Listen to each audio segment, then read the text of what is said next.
Hey everybody, I want to give you a few of my top tips for making more useful, interesting, and visually engaging charts in Excel. First one I want to show you is this double bar overlap you see behind me.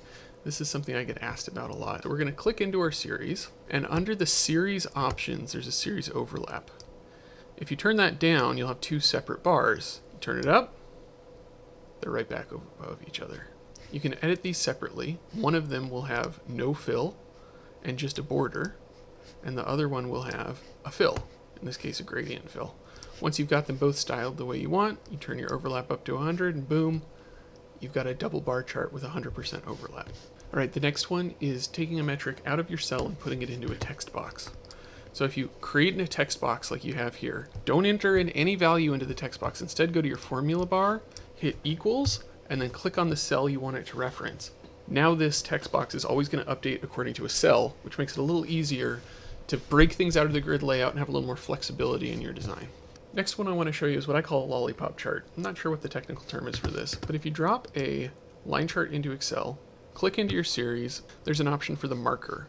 And if you go into marker options, you can change the size here. What most people are used to is a really small little marker, or you can go really big and make it big enough that you can actually fit a metric inside of it.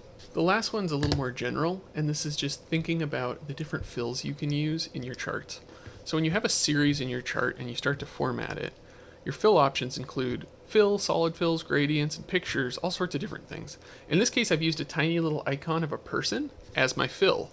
And I've set it to stack, which means it's going to stack it one next to another. There are a lot of different options for fills too. I like to use gradients a lot. I think it's just a fun way to make things more visually interesting and engaging.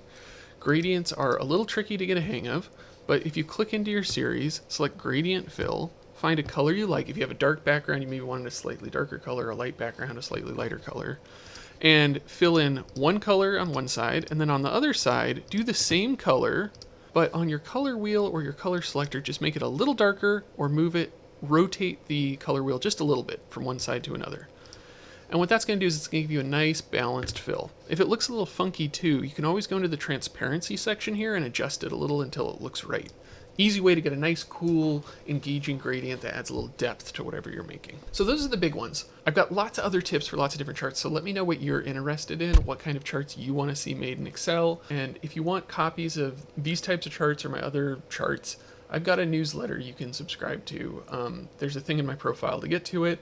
I'd love to have you there. It's totally free. It's just sample files people can use to learn this stuff. Anyway, thanks so much, everybody. Have a good one, and I will be back with more later this week.